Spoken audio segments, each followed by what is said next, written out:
మోడీ సర్కార్ కార్మికులను నష్టం చేసే బడ్జెట్ వ్యతిరేకించండి. కార్పొరేట్ అనుకూలంగా తెచ్చిన బడ్జెట్ వ్యతిరేకించండి. కార్పొరేట్ విధానం బడ్జెట్ వ్యతిరేకించండి. వృత్తిలోనే వామపక్ష ట్రేడ్ యూనియన్ల ఐక్యత. వృత్తిలోని వామపక్ష ట్రేడ్ యూనియన్ల ఐక్యత. వృత్తిలోని వామపక్ష ట్రేడ్ యూనియన్ల ఐక్యత. కార్మికులను నష్టం చేసే బడ్జెట్ వ్యతిరేకించండి.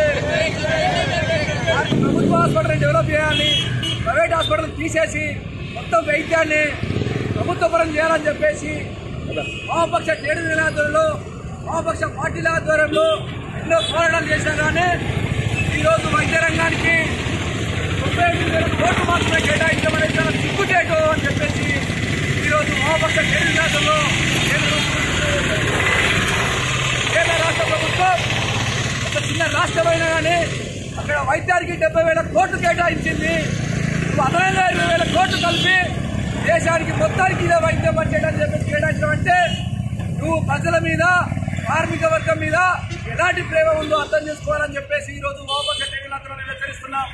తప్పకుండా కార్మిక వాళ్ళకి ఐక్యం చేస్తాం, నరేంద్ర మోడీ తగిన బుద్ధి చెప్తామని చెప్పేసి అంటూ ఉన్నాం. ఈరోజు విద్యను చూస్తే విద్య ప్రైవేటీకరణ చేసి ఈరోజు విద్యను ఒక వ్యాపార సరుకుగా మార్చారు.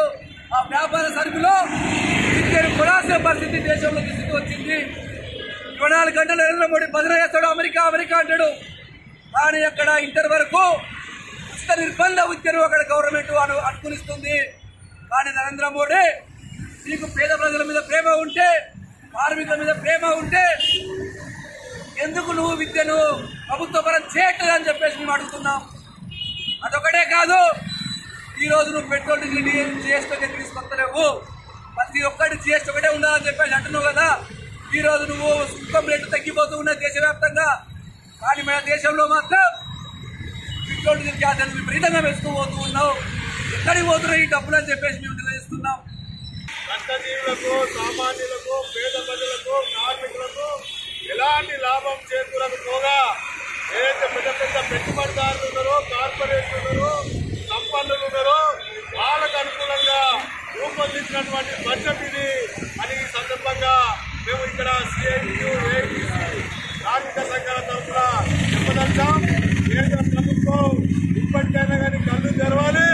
మరి కార్మికులను నష్టం చేసే విధానాలు ఈ యొక్క బడ్జెట్ లో రూపొందించారు. మరి చూస్తా ఉన్నాం, విద్యకు కానీ, వైద్యానికి కానీ, అట్లాగే కార్మిక హక్కులకు కానీ చాలా రాస్తున్నటువంటి పరిస్థితులు ఈ బడ్జెట్ లో ఉన్నటువంటి పరిస్థితులు కనిపిస్తా ఉంది. కాబట్టి రైతులకు, వ్యవసాయ కార్మికులకు, అట్లాగే ఉపాధి హామీ కార్మికులకు ఈ బడ్జెట్ లో మొత్తం కూడా కోత విధించిన పరిస్థితిని మనం చూసాం. ఇది కేవలం ఢిల్లీ రాష్ట్రం కానీ, బీహార్ రాష్ట్రం కానీ, ఇతర యూపీ రాష్ట్రం లాంటి అక్కడ ఎన్నికలను